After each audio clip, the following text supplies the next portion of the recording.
Bonsoir à toutes et à tous, bienvenue dans Libre Ensemble, votre rendez-vous de la laïcité. Avec près de 30% des intentions de vote, le Vlaams Belang apparaît sondage après sondage comme le premier parti de Flandre et donc le premier parti du pays. Comment en est-on arrivé là? Comment un parti né sur les cendres du Vlaams Blok, condamné en 2004 pour racisme et xénophobie, a-t-il pu reprendre une telle ampleur? Comment ce parti, mais plus largement l'extrême droite à travers le monde, a-t-elle réussi à se créer un nouveau visage, plus lisse, plus jeune? Mais surtout, comment pouvons-nous lutter face à cette montée de l'extrême droite? Nos deux invités ce soir estiment qu'il faut aller au combat pour préserver nos démocraties, car ils en sont persuadés, l'extrême droite n'est forte que parce que nous sommes faibles. Libre Ensemble, Vinciane Colson, Jacques Nizin. Julien Delahaye, Olivier Starky, bonsoir. Bonsoir. Merci d'avoir accepté notre invitation. Alors, Julien Delahaye, vous êtes secrétaire politique du 7K FJTB de Liège, trésorier de l'Institut d'histoire ouvrière, économique et sociale et auteur de nombreux ouvrages sur les luttes sociales et l'idéologie d'extrême droite. Et alors, Olivier Starky, vous êtes directeur des services syndicaux de la Centrale Générale de la FJTB, auteur également de plusieurs ouvrages, dont un sur l'importance que revêtent les mots, le discours dans la vie politique et syndicale. Et alors, vous venez de publier ensemble un ouvrage intitulé « La bête a-t-elle mué ? Les nouveaux visages de l'extrême droite » dans la collection Liberté, j'écris ton nom. Alors, commençons d'abord par un peu d'histoire et je me tourne vers vous, Julien Delahaye. L'axe que vous développez dans le livre, c'est le fait que finalement le visage de l'extrême droite a changé, mais que l'idéologie derrière reste la même.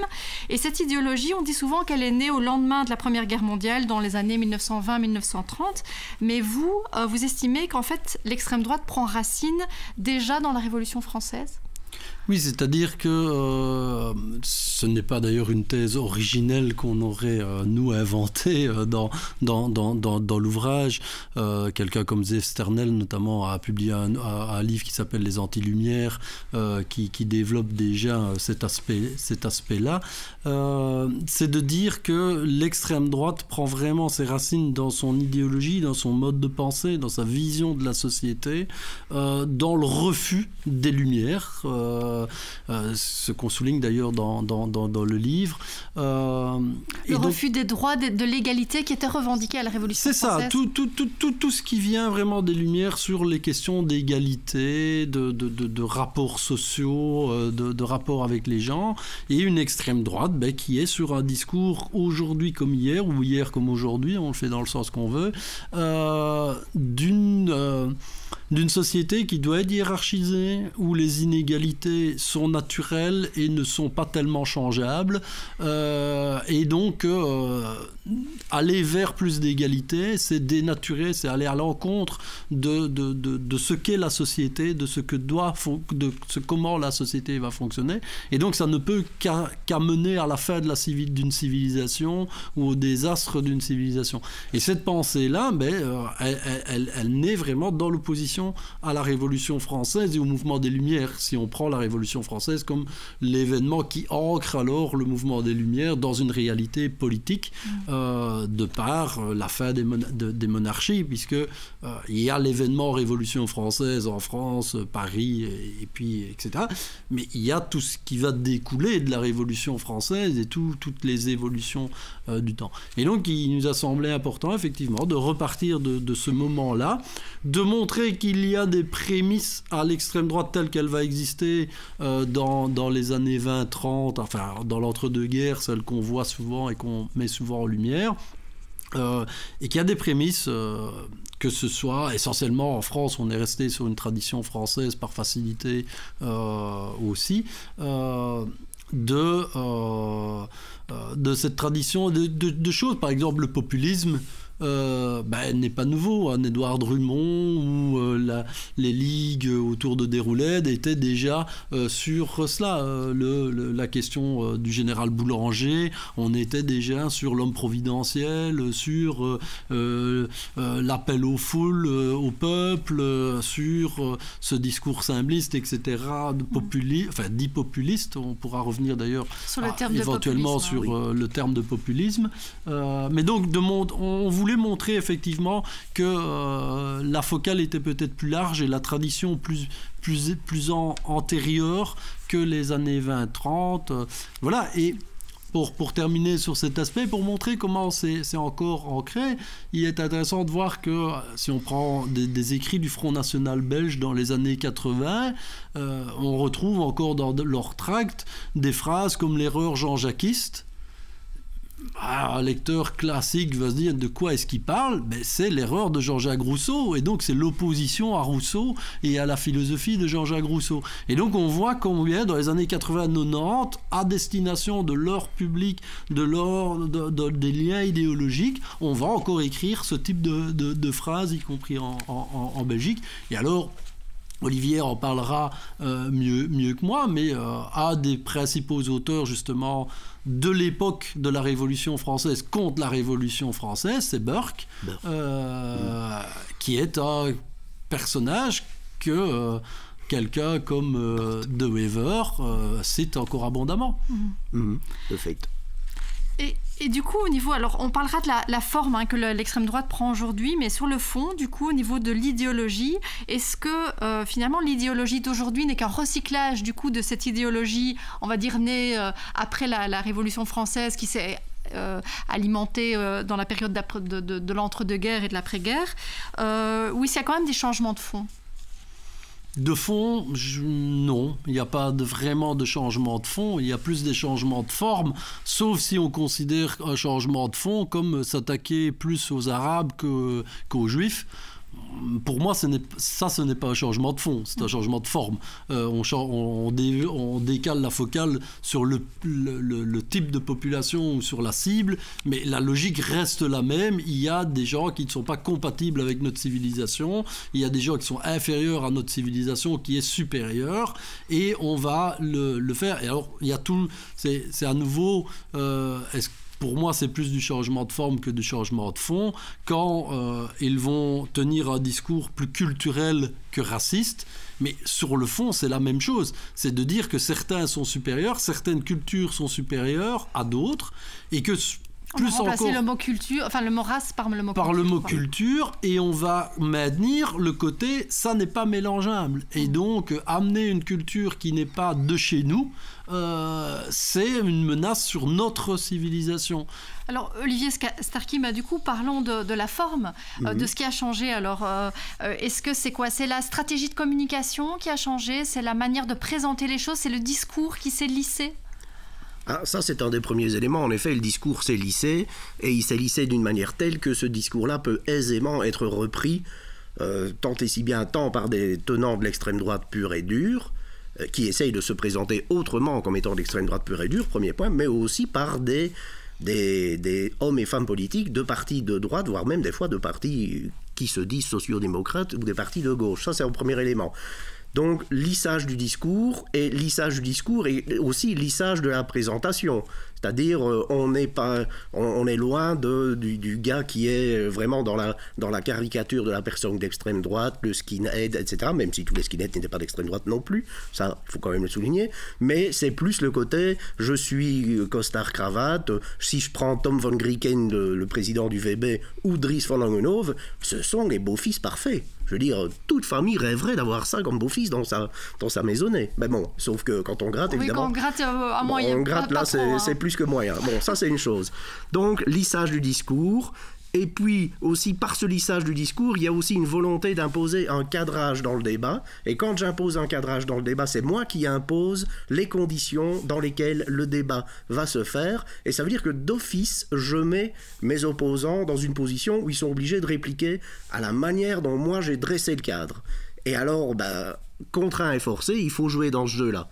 Autre élément par rapport au discours, et ça c'est assez interpellant, c'est le phénomène de la fenêtre d'Overton, c'est-à-dire qu'à force d'avoir martelé par tous les moyens possibles et imaginables certains éléments de langage, je pense par exemple au plan 70 points du Vlaamsblok, eh bien, il ne faut pas s'étonner qu'à force de marteler cela, ça percole. C'est une petite chanson pernicieuse, ça percole dans l'esprit de tous et de toutes, et après, on se retrouve maintenant, en 2015 et 2020, quelques exemples, Donc Gwendoline Rutten, qui a été la présidente de l'Open VLD, à un moment elle dit par rapport à l'ennemi extérieur nouvellement désigné, qui a peut-être changé, ça n'est plus le juif mais ce sont les musulmans, elle dit do normal of Yahweh, donc tu te comportes normalement ou tu te barres.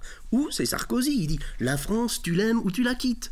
Ça, on est dans ce registre-là. Donc c'est des discours qui, il y a encore quelques années, étaient vraiment des discours marqués par des partis d'extrême droite qui sont repris sans que ça ne choque, ou que ça ne choque en tout cas une majorité de la population. Mais oui. Est-ce que du coup, je vous coupe, mais est-ce que c'est pas une des plus grandes réussites finalement, par exemple, du Vlaams Belang en Belgique, c'est que ils ont réussi à mettre leurs idées au centre de l'agenda politique et en fait toutes leurs idées, peut-être pas toutes, mais une partie de leurs idées ont été reprises par d'autres partis.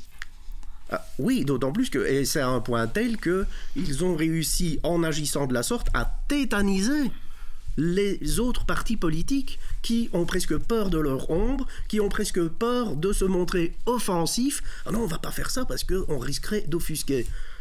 Alors que s'il y a bien une stratégie, on en parlera tout à l'heure, c'est il faut occuper le terrain, il faut le faire. Et alors un autre élément qui est aussi, et là ça fait partie de l'évolution, c'est-à-dire l'extrême droite est toujours là, idéologiquement ça n'a pas varié, sauf qu'ils utilisent les méthodes plus modernes, c'est notamment le recours aux réseaux sociaux, et ainsi le Vlaams Belang, lors de la dernière campagne électorale, a eu beau jeu d'avoir un programme socio-économique où, sur le papier, il disait « Ouais, nous, on est pour la pension à 1500 €. Sauf que, et c'est facile, évidemment, de tweeter « Allez, je fais un gazouillis de 146, pension à 1500 €. » Et je mets ça dans mon programme, sauf que quand on va vérifier les votes qui ont été accomplis pendant la dernière législature, ou même encore maintenant, avec la crise du corona, ils ne votent pas.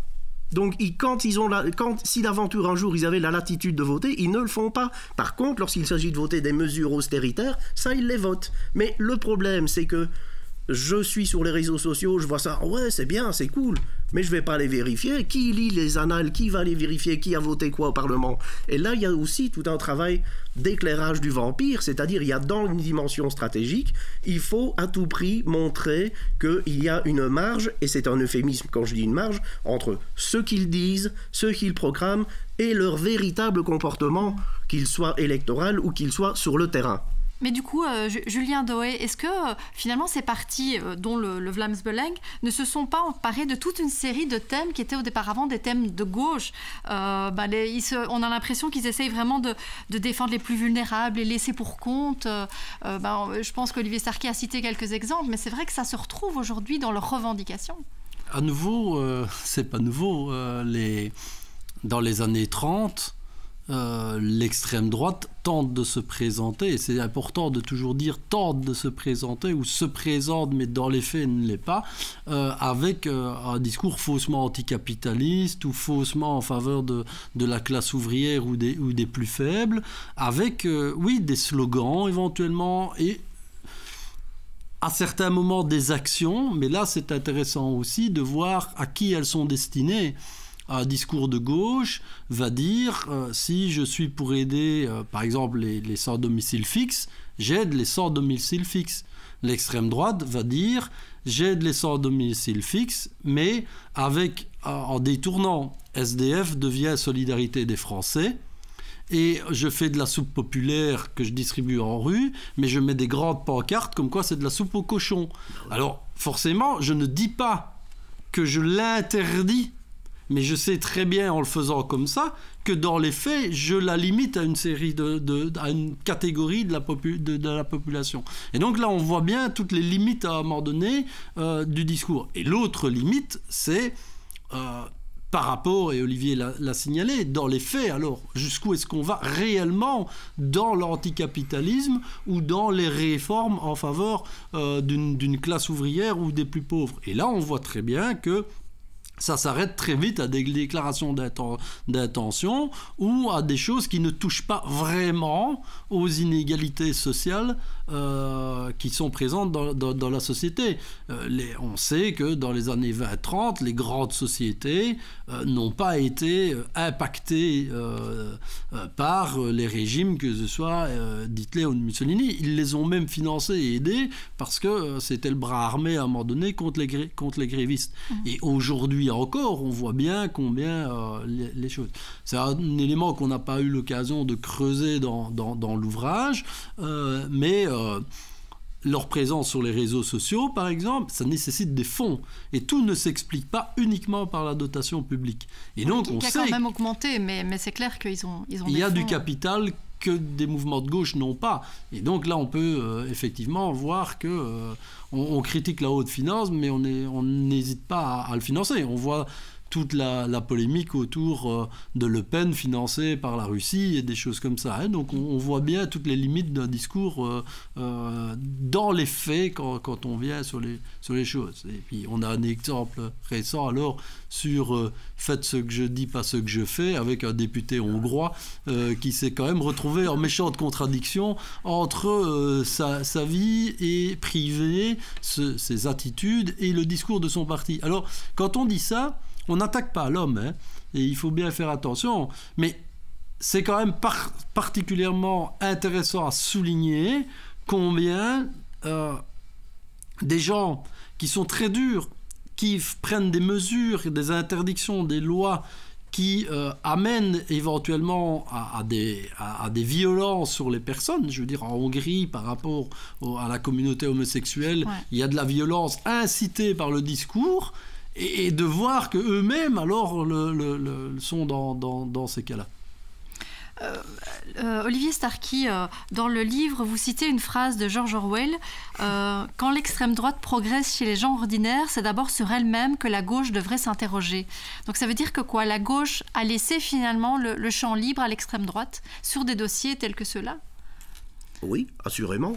Et ça rejoint en quelque sorte l'exergue qui était de dire l'extrême droite n'est forte que de nos faiblesses. C'est-à-dire que si on parle des perdants de la mondialisation, par exemple, que l'extrême droite prétendument affirme « je suis là pour vous, je vous défends », ils le disent, on est dans la proclamation, mais on peut légitimement se poser la question de savoir si les partis de gauche les défendent. Est-ce qu'ils défendent la classe ouvrière ? Au-delà de la posture, évidemment. Et je prends un exemple en France. Hein, à l'époque de François Hollande, il y avait une boîte à idées qui s'appelle Terra Nova, qui disait clairement, voilà, bon, la classe ouvrière, les classes populaires, c'est pas notre cœur de cible électorale, donc on va pas s'en occuper. C'était flagrant. En Grande-Bretagne, Tony Blair, même chose, la troisième voie, Dino Yomiteux, il y a eu une mutation, là, réelle, de la social-démocratie, qui à un moment a posé le choix, on ne va pas s'opposer au néolibéralisme, donc au capitalisme, hein, pour appeler un chat, on ne va pas s'y opposer, on va faire le pari de l'accompagnement. 20 ans, voire 30 ans plus tard, on peut quand même poser le constat que ce pari était une voie de garage. C'était pas la troisième voie, c'était une voie de garage. Et ce faisant, il y a eu un sentiment d'abandon, un ressentiment dans certaines classes populaires qui se sont senties abandonnées, et malheureusement, ces classes-là, et en plus, c'est faux de dire qu'ils votent pour l'extrême droite, ça n'est pas vrai. Ces personnes-là s'abstiennent, elles ne votent plus. Et donc, c'est une piste, on est déjà dans comment lutter. Il faut aller rechercher ces électeurs-là, non pas parce qu'ils votent pour l'extrême droite, mais tout simplement parce qu'ils ne votent plus, parce qu'ils considèrent qu'ils ne seront pas aidés.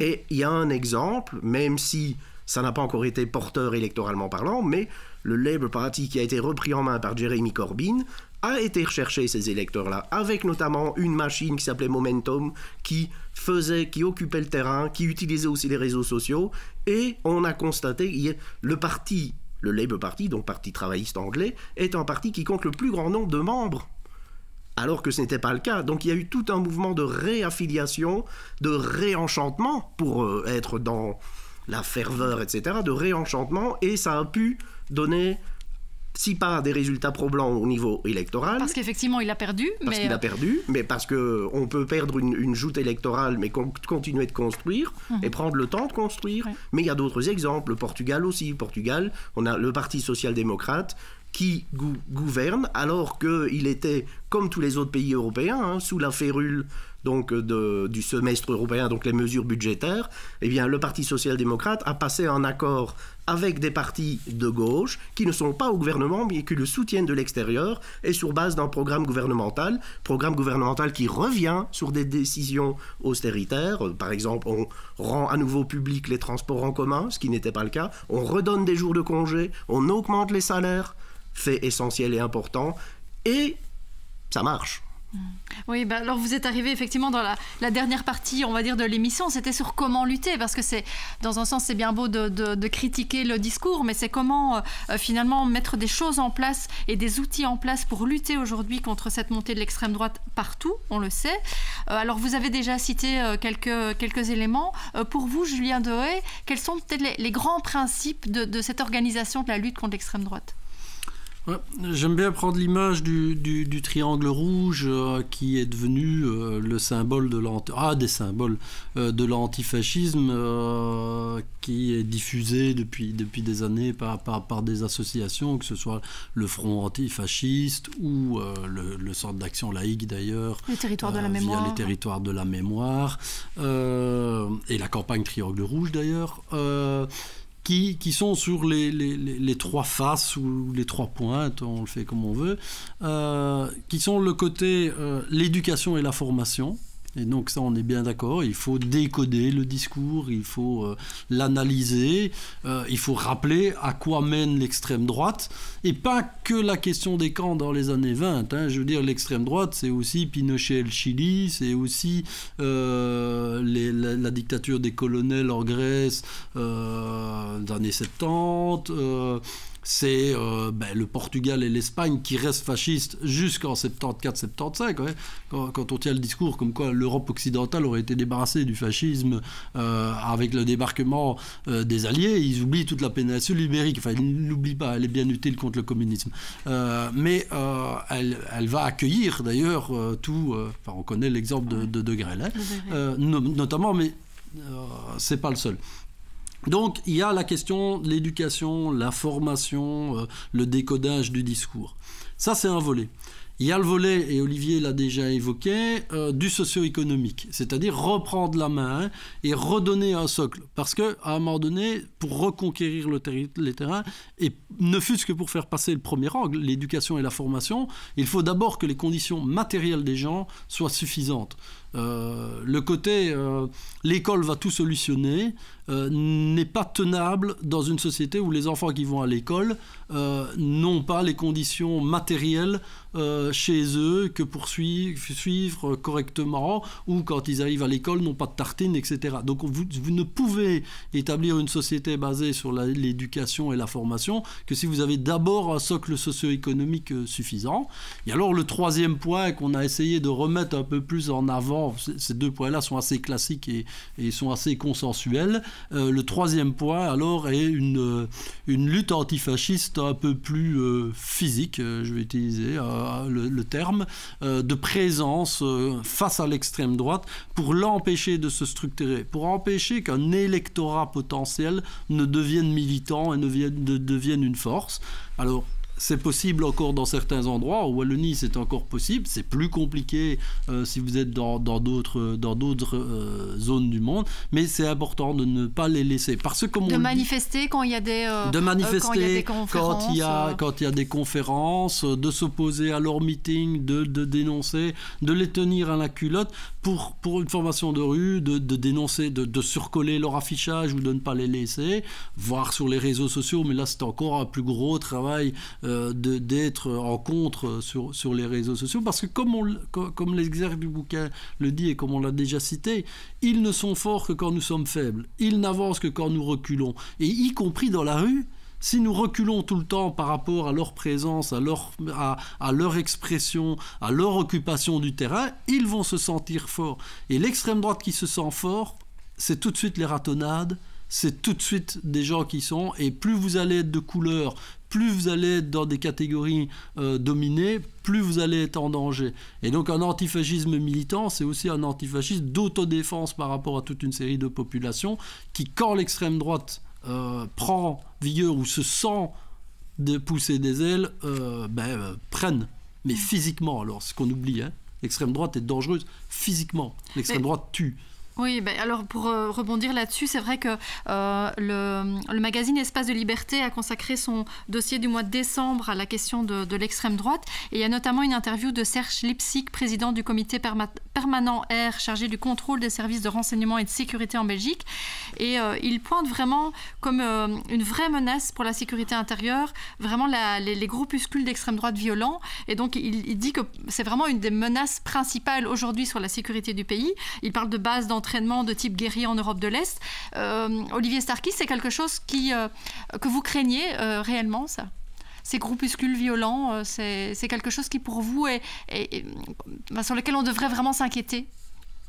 Oui, enfin même si la crainte ne fait pas partie de mon vocabulaire, mais ce qu'il y a, c'est que oui, il faut à tout prix éclairer le vampire sur ces éléments-là, et il faut aussi, comme le dit Julien, il faut tenir la rue, il faut occuper le terrain, et ça veut dire qu'il faut l'occuper le terrain par tous les moyens nécessaires, et ne pas avoir des débats sur le sexe de l'ange, à savoir, est-ce que si j'agis comme ça, est-ce que je ne vais pas prôner la violence pure et dure? C'est pas le propos, mais le pacifisme béat n'aidera pas non plus. C'est un peu ça ce qu'on essayait de mettre un peu en exergue en disant il ne faut reculer devant rien parce que eux ne le feront pas. Au risque de les affronter physiquement? C'est des choses qui doivent être définies. Je pense notamment les manifestations, les halter-sémites par exemple, ils définissent dans leur sein. Il y a plusieurs zones selon des couleurs. Il y a ceux qui se mettent dans la zone, peu importe la couleur, hein, la zone jaune, ce sont des personnes qui sont prêtes à aller au combat. Et on se met d'accord entre manifestants, ceux qui ne veulent pas aller au combat, ce qui est tout à fait légitime, hein, ne me faites pas dire ce que je n'ai pas dit, eh bien ces personnes-là, eh bien elles décident d'aller dans la zone verte. Et ce sont des choses qui se conviennent préalablement, mais qui font partie de la stratégie à mettre en place aussi. Alors, quand on vous entend et quand on lit aussi dans le livre, vous parlez par exemple à un moment de contre-populisme, j'ai quand même du coup peut-être le sentiment qu'on reste dans une société très polarisée. Il y a les eux versus nous. Alors c'est vrai que les nous ne sont pas les eux et nous comme ceux définis par l'extrême droite, où on sait que les eux, c'est les étrangers, c'est les réfugiés, c'est les musulmans, et le nous, c'est le peuple belge ou le peuple flamand. Et donc vous êtes dans une redéfinition finalement de ces eux et de ces nous. Nous, c'est la société et ça va inclure par exemple les réfugiés, et les eux, ça va être les multinationales, les grandes fortunes. Mais donc on reste quand même dans une société divisée. Une société divisée ou une société dans laquelle on revient à la vraie définition de la démocratie, c'est-à-dire la démocratie, c'est une photographie du rapport de force à un moment. Et donc, plutôt que d'être quelque chose qui est géré par la gouvernance, par la gestion, et où toute idée de conflit n'a plus lieu d'être, c'est l'inverse. Une démocratie, c'est un endroit où le conflit est organisé. Et quand je dis le conflit organisé, ça n'est pas appelé à l'émeute, c'est simplement dire qu'il y a des positions, il y a des divergences, la gauche et la droite. Ça existe toujours, il faut simplement organiser le débat et veiller à ce que le conflit puisse donner lieu à un moment à un accord, hein, parce que accord qui est la photographie du rapport de force qui est saisi par les élections, somme toute. Alors, vous travaillez tous les deux pour un syndicat, la FGTB, pour ne pas la nommer. Quel rôle les syndicats peuvent jouer dans cette lutte contre l'extrême droite? Historiquement déjà, ils ont toujours été dans cette lutte et aujourd'hui, à nouveau, je pense qu'ils sont dans les trois pointe du triangle que je citais. Dans les formations, il y a éducation, il y a formation là-dessus. Sur le terrain socio-économique, les syndicats, c'est même leur raison d'être sur ces revendications, hausse du salaire minimum, sur la question des pensions, etc. C'est vraiment leur raison d'être et c'est le quotidien du combat là-dessus. Et sur la présence physique, qu'il y a une habitude d'avoir une présence physique lors de manifestations ou de piquets de grève, mais il y a aussi la présence des syndicalistes lors d'actions face à l'extrême droite. Si on prend l'actualité la plus récente, c'est ce qui s'était passé à Gilly lors d'un congrès de fondation d'un groupe d'extrême droite où le mouvement antifasciste qui était présent était composé en grande partie de syndicalistes et où il faut noter quand même que la police a plus tapé sur les antifascistes que sur les fascistes alors qu'on était dans la commune du président d'un parti dit socialiste. Oui, donc c'est vrai que c'est vraiment dans ce pouvoir qu'ont les syndicats, peut-être de rassembler les gens, de pouvoir les mobiliser. Ça, on devrait s'en inspirer dans la lutte de façon plus générale contre l'extrême droite. Tout à fait. Et puis, de toute manière, je pense que les syndicats n'ont pas à avoir d'état d'âme en la matière. Pourquoi ? Parce que tout à l'heure, on a parlé des ennemis extérieurs désignés par l'extrême droite. Les syndicats font de toute façon partie de l'ennemi intérieur désigné par l'extrême droite. Donc, au combat, il faut aller. Je pense que ce sera une bonne conclusion pour cette émission. Je rappelle donc, Julien Dohet, Olivier Starky, le titre de votre livre « La bête a-t-elle mué ? Les nouveaux visages de l'extrême droite », disponible dans toutes les bonnes librairies ainsi que sur le site du Centre d'Action Laïque. Et donc, je vous rappelle aussi le magazine Espace de Liberté qui consacre son dossier du mois de décembre à cette thématique de l'extrême droite. Merci vraiment à tous les deux. Merci à vous de nous avoir suivis et une belle soirée à tous. Merci. Merci.